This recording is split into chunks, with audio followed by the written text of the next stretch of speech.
ओम बच्चों, मेरा नाम जितेश कुमार है और आज हम लोग पेयर ऑफ स्ट्रेट लाइन को आगे बढ़ाएंगे। अभी तक मोटे तौर पर पेयर ऑफ स्ट्रेट लाइन में हम लोगों ने क्या देखा है? हमने देखा है कि किसे कहते हैं पेयर ऑफ स्ट्रेट लाइन, है कि नहीं? बेसिकली हम लोगों ने कहा कि पेयर ऑफ स्ट्रेट लाइन जो है, पेयर ऑफ स्ट्रेट लाइन जो है वो एक कोनिक सेक्शन है कि नहीं? एक कोनिक सेक्शन ही है। आप जानते हैं कि किसी एक कोन को एक प्लेन के साथ अगर हम लोग इंटरसेक्ट करते हैं, एक प्लेन के साथ अगर हम लोग इंटरसेक्ट करते हैं डिफरेंट डायरेक्शंस में, डिफरेंट कंडीशंस में, तो यही कभी-कभी जो लाइन ऑफ जो इंटरसेक्शन होता है वो कभी-कभी पैराबोला हो जाता है, कभी-कभी हाइपरबोला हो जाता है एंड कभी-कभी इलिप्स हो जाता है एंड कभी-कभी पेयर ऑफ स्ट्रेट लाइन रहता है। पेयर ऑफ स्ट्रेट लाइन को हम लोगों ने बोला था किस कंडीशन में इंटरसेक्ट करेंगे कि तो किसी प्लेन के साथ किसी कोन के एक्सिस के अलावा अगर इंटरसेक्ट करते हैं तो जो लाइन ऑफ इंटरसेक्शन होगा वो एक पेयर ऑफ स्ट्रेट लाइन होगा। अब pair of straight line basically line of intersection इस प्रकार का आता है, ये पेयर ऑफ स्ट्रेट लाइन हमारा हो गया है। तो हम जानते हैं कि पेयर ऑफ स्ट्रेट लाइन तो है, लेकिन है तो किसी दो लाइन का कॉम्बिनेशन ही, दो स्ट्रेट लाइन्स ही। तो किसी स्ट्रेट लाइन को आप जानते थे कि कैसे रिप्रेजेंट करते थे, एक linear equation in two variable that is a1x + b1y and plus c1 will be equal to 0, और दूसरे लाइन को भी रिप्रेजेंट किया जा सकता है लीनियर इक्वेशन से, so a1x + b1y plus a2x + b2y plus c2 will be equal to 0। इसको हम लोगों ने v कहा था, है कि नहीं?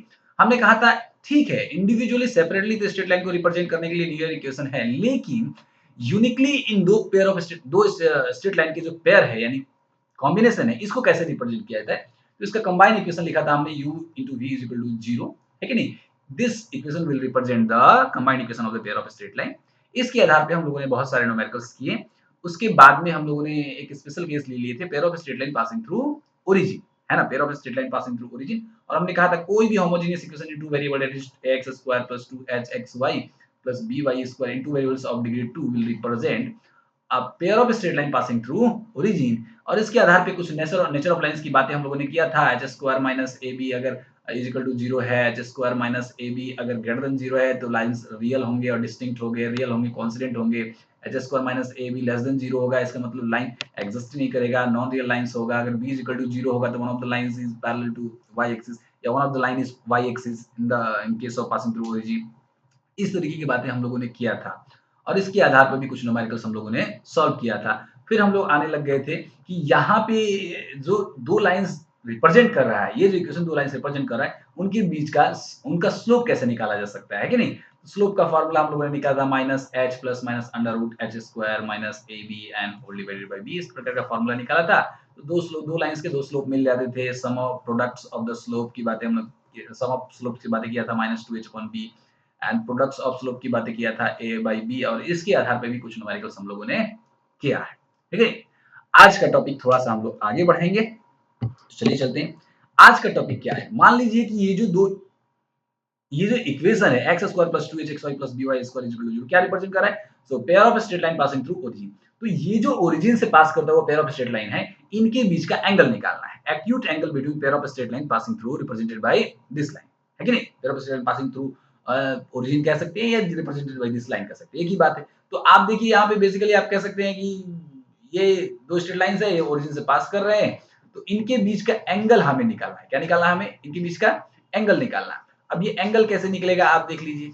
तो एक्यूट एंगल निकालना। अब ये एक्यूट शब्द हमने यहाँ पे क्यों लगा दिया है एक्यूट? क्योंकि देखिए कोई दो लाइन है तो उनके बीच का दो एंगल हो सकता है। एक एंगल ये हो सकता है और एक ये इंटीरियर और एक एक्सटीरियर। इंटीरियर एक्सटीरियर की बातें नहीं करेंगे क्योंकि यहाँ पे ट्रायंगल नहीं है, क्लोज फिगर नहीं है, लेकिन एक एंगल एक्यूट हो सकता है, एक एंगल ऑब्ट्यूज हो सकता है।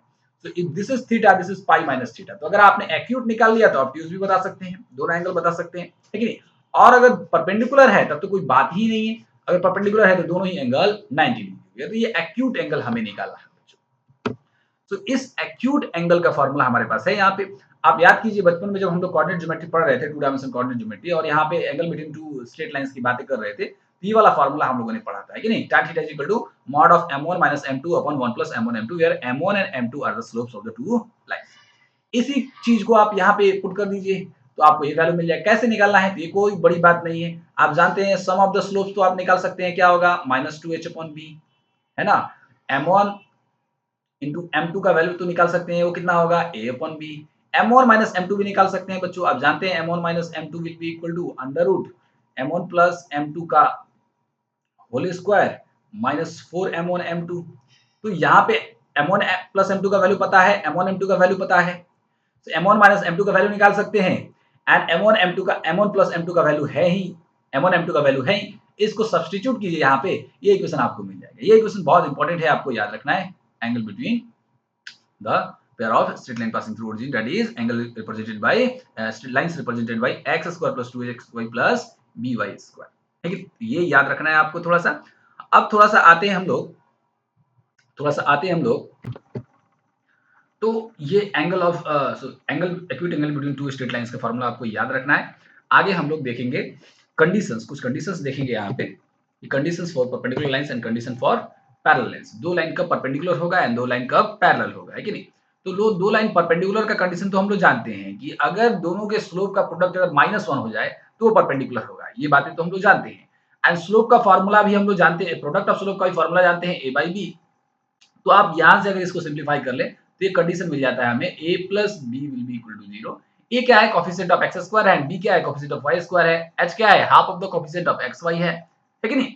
तो अगर a प्लस बी 0 है तो दो लाइंस परपेंडिकुलर है एंड दो लाइंस पैरेलल। अब पैरेलल तो यहाँ पे नहीं कहेंगे, पैरेलल कहेंगे स्पेशल कहेंगे, कोइंसिडेंट कहेंगे। क्यों? क्योंकि एक ही पॉइंट से पास कर रहा है कि नहीं, एक ही पॉइंट से पास कर रहा है, दोनों लाइन एक ही पॉइंट से पास करना चाहिए और पैरेलल भी होना चाहिए। ये तभी पॉसिबल है जब यानी पैरेलल भी होना चाहिए और इंटरसेक्टिंग भी होना चाहिए। कब पॉसिबल होगा? ये तब पॉसिबल जब कोइंसिडेंट होगा, है कि नहीं। तो coincident condition for parallel lines यानी कोइंसिडेंट लाइंस आप बोल सकते हैं। यहाँ पे पैरेलल को आप बोलेंगे कोइंसिडेंट लाइन, कोइंसिडेंट लाइंस। तो कोइंसिडेंट लाइन का कंडीशन क्या होता है हम सब जानते हैं, है कि नहीं, कि m1 is equal to m2। दो लाइंस अगर कोइंसिडेंट है यानी पैरेलल है तो दोनों का स्लोप इक्वल होगा, यानी m1 माइनस m2 0 होगा। जब इसको सिंप्लीफाई करेंगे, क्योंकि यहाँ से m1 माइनस m2 का वैल्यू आप निकाल सकते हैं, तो ये कंडीशन आ जाएगा h square is equal to ab। ये चीजें आपको याद रखना है। अब इसी में मान लीजिए कि अगर ये ना पेयर ऑफ स्ट्रेट लाइंस हो, पेयर ऑफ स्ट्रेट जैसे पिछले केस में हम लोगों ने क्या था, pair of straight line passing through origin था, pair of straight line passing through origin ना हो, एक जनरल इक्वेशन हो, यानी कि general pair of straight line हो, पासिंग थ्रू ओरिजिन ना किसी भी पॉइंट से पास करता हो, उस केस में क्या हो जाएगा, यानी कि pair of straight line same formula apply करेंगे हम लोग, same conditions and same formula apply हो जाएगा। यहाँ पे आप pair of straight line passing through origin हो या कोई भी पेयर ऑफ स्ट्रेट लाइन हो, उसका जनरल इक्वेशन दिया हो, तो हम लोग सेम फार्मूला पे काम चलाएंगे, सेम फार्मूला से काम चलेंगे। ये कुछ इंपॉर्टेंट बातें हैं, इंपॉर्टेंट फॉर्मूलेज हैं जिसको आपको याद रखना है। अब हम लोग थोड़ा सा प्रॉब्लम्स करेंगे इसके आधार पे।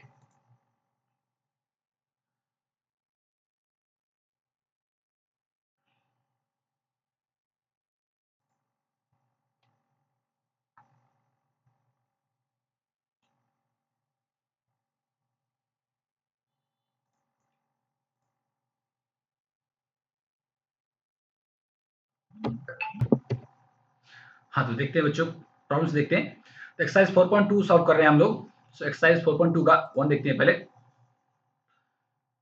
क्वेश्चन है so that the lines represented by 3x square minus 4xy minus 3y square is equal to 0 are perpendicular to each other। So हमारे पास जो इक्वेशन है वो पेयर ऑफ स्ट्रेट लाइन का इस प्रकार है। So 3x square minus 4xy and minus 3y square will be equal to 0। अब इसको अगर कंपेयर कर दे हम लोग स्टैंडर्ड इक्वेशन से, that is x square plus 2hxy plus by square will be equal to 0।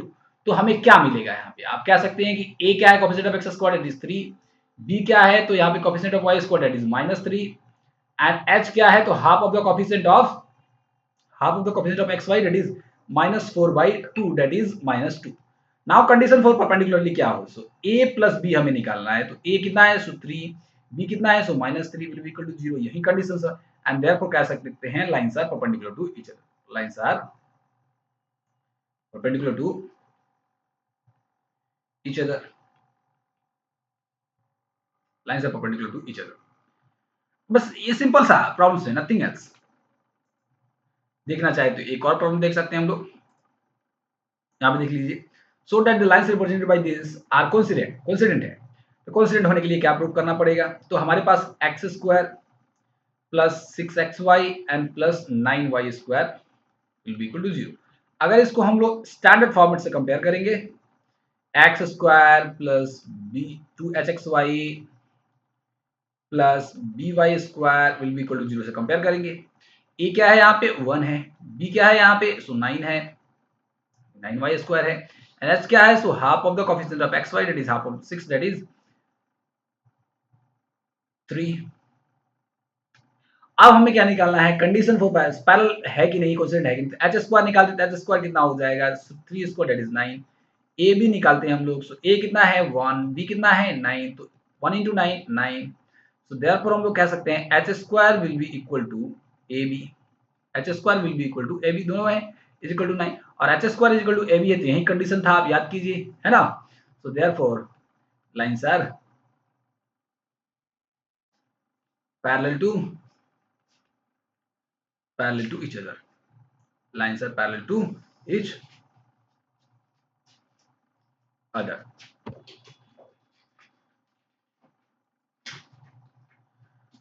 थोड़ा सा और बात को आगे बढ़ाते हैं, क्वेश्चन नंबर 4 देखते हैं। क्वेश्चन नंबर 4 का क्वेश्चन नंबर 3 देख लेते हैं। क्वेश्चन नंबर 3 नहीं देखा हम लोगों ने।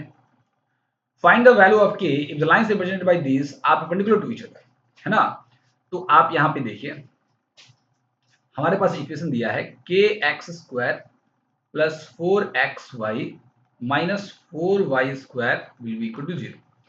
इसको आप कंपेयर कीजिए स्टैंडर्ड इक्वेशन से, क्या होगा, x² plus 2hxy plus by² will be equal to 0। Compare करने के बाद में क्या मिलेगा, a इज इक्वल टू कितना मिलेगा, k मिलेगा, b इज इक्वल टू कितना मिलेगा, सो -4 मिलेगा, and h is equal to मिल जाएगा half of the coefficient of xy that is half of 4 that is 2 मिल गया, है ना।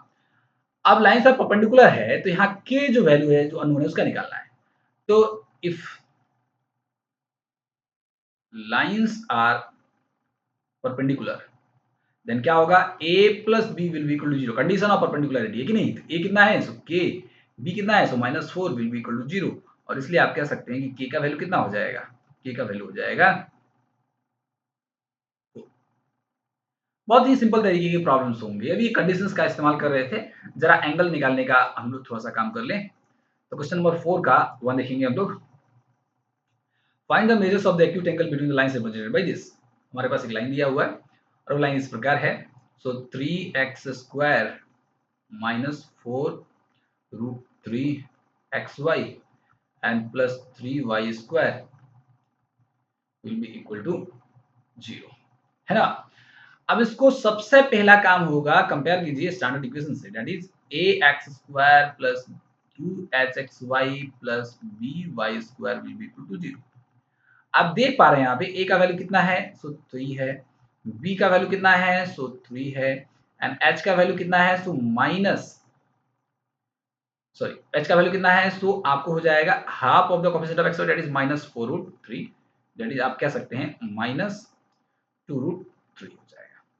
अब हमारे पास एक्यूट एंगल निकालना है, so now tan theta will be equal to क्या हो जाएगा, mod of 2√h² minus ab upon a plus b, यही बातें था, 2 into h² minus A B upon A plus B. अब वैल्यू यहाँ पे पुट कीजिए, सो √2 टाइम्स h²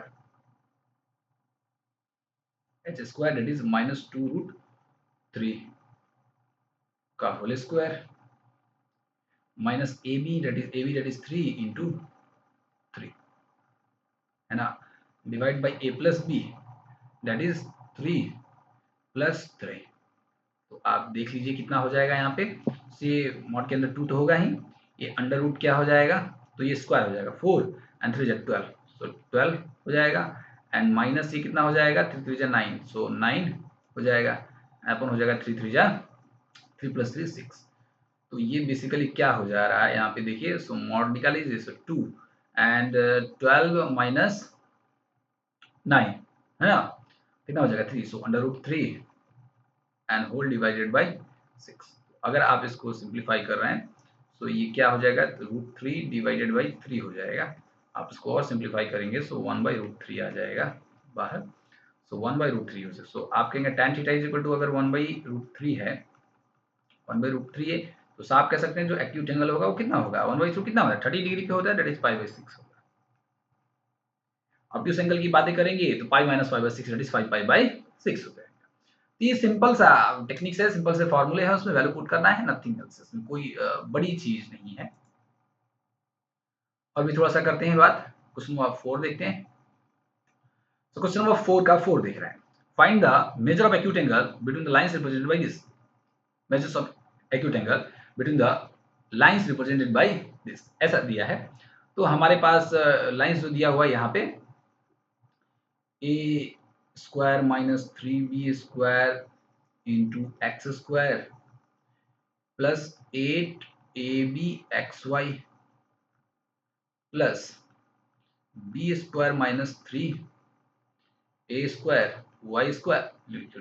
इसको कंपेयर कर दीजिए, आप कंपेयर कर दीजिए स्टैंडर्ड इक्वेशन से। अब स्टैंडर्ड इक्वेशन जो होता है बच्चों हमारे पास x square plus 2hxy plus by square, तो कंफ्यूज मत होइए, यहाँ पे a एक कोफिशिएंट है, h एक कोफिशिएंट है, b एक कोफिशिएंट है, ऑलरेडी यहाँ पे ए बी है, इसलिए हम लोग थोड़ा सा कंफ्यूज ना हो, है कि नहीं, क्योंकि यहाँ ए के जगह पे क्या है, ए स्क्वायर माइनस 3b स्क्वायर है, तो कैपिटल ए ले लेते हैं। तो स्टैंडर्ड इक्वेशन से ax square plus 2hxy plus by square will be equal to 0। तो यहां से आप कह सकते हैं कि a का वैल्यू कितना है, सो a square minus 3b square, b का वैल्यू कितना है, तो आप कह सकते हैं b square minus 3a square, and h का वैल्यू कितना है, so half of the coefficient of xy that is half of 8ab that is 4ab। Now अब एक्यूट एंगल हमें निकालना है, सो नाउ एक्यूट एंगल का फॉर्मूला लगाएंगे हम लोग। सो tan थीटा, तो tan थीटा का फॉर्मूला क्या था, mod of 2 under root H square minus A B upon A plus B. अब वैल्यू पुट कर दीजिए यहाँ पे, तो यहाँ पे अगर आप वैल्यू पुट करते हैं तो ये 2 हो जाएगा under root H square, H कितना है हमारे पास, तो ये एच कैपिटल स्मॉल हो जाएगा, ये फॉर्मूला लेंगे तो एच कितना हो जाएगा, so 4ab whole square minus a, a कितना हो जाएगा, a square minus 3b square, a square minus 3b square into b, b कितना हो जाएगा, सो बी हो जाएगा आपको b square minus 3a square, B square minus 3a square की बातें हम लोग करेंगे, फिर a प्लस बी की बातें करेंगे हम लोग। सो a प्लस बी की बातें करेंगे तो a हो जाएगा आपका a square minus 3b square and plus b that is b कितना हो जाएगा, सो b square minus 3a square, b square minus 3a square. अब इसी को सिंप्लीफाई करेंगे हम लोग, देखेंगे कोई स्टैंडर्ड वैल्यू आता है या tan इनवर्स में लिखेंगे हम लोग।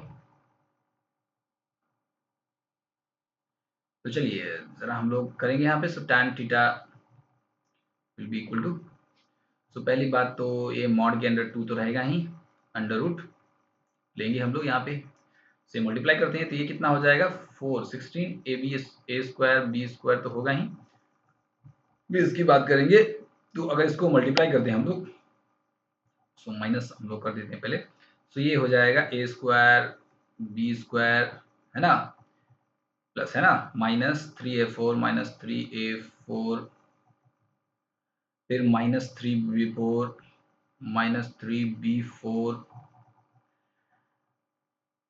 एंड 3 3 जा 9 plus 9a square B square plus 9a square B square, इसको एंड इसको अगर सिंप्लीफाई करेंगे आप, ये मॉड के अंदर ले लेते हैं हम लोग, एंड इसको अगर नीचे सिंप्लीफाई करते हैं तो ये देखिए a square minus 3a square, so ये माइनस 2a स्क्वायर तो होगा ही, माइनस 2a स्क्वायर होगा ही, minus 3b square plus minus 2b square minus 2b square भी होगा। थोड़ा सा और सिंप्लीफाई कीजिए इसको, तो थोड़ा सा और सिंप्लीफाई करेंगे तो ये मॉड के अंदर हो जाएगा 2 हो जाएगा, अंडर रूट की बातें करते हैं क्या क्या बच रहा है यहाँ पे, तो यहाँ के 16a स्क्वायर बी स्क्वायर है, 16a स्क्वायर बी स्क्वायर है, माइनस यहाँ पे क्या हो रहा है a square B square plus 9a square B square कितना हो जाएगा 10a स्क्वायर बी स्क्वायर, तो ये तो 6a स्क्वायर बी स्क्वायर हो जाएगा, इसमें कोई डाउट नहीं, 6a स्क्वायर बी स्क्वायर हो जाएगा। फिर यहाँ पे minus into minus plus 3a4 हो जाएगा एंड प्लस 3b4 भी हो जाएगा, एंड नीचे तो यहाँ पे माइनस अगर 2 कॉमन ले लिया आपने तो a square plus B square हो जाएगा।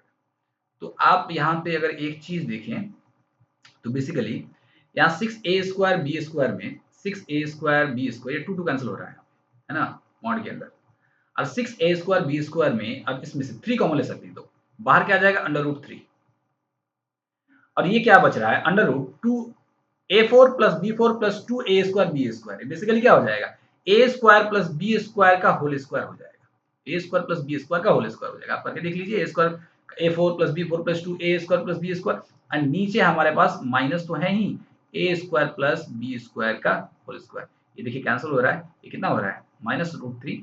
तो मॉड से बाहर आएगा तो क्या हो जाएगा, √3 हो जाएगा, और यहाँ से √3 हो जाएगा। सो आप theta tan theta √3 that is π/3 that is 60 degree, nothing else. ये सिंप्लीफिकेशन टेक्निक्स आप लोग खुद से भी कर सकते हैं, है कि नहीं। नेक्स्ट देखते हैं जरा। सो बेसिकली अभी तक हम लोगों ने angles between pair of straight lines के लिए कंडीशंस अप्लाई किया एंड वो फार्मूला अप्लाई करके कुछ प्रॉब्लम्स किया। आगे प्रॉब्लम बाद में देखेंगे। क्वेश्चन नंबर 4 तक हम लोगों ने किया हुआ है। Thank you.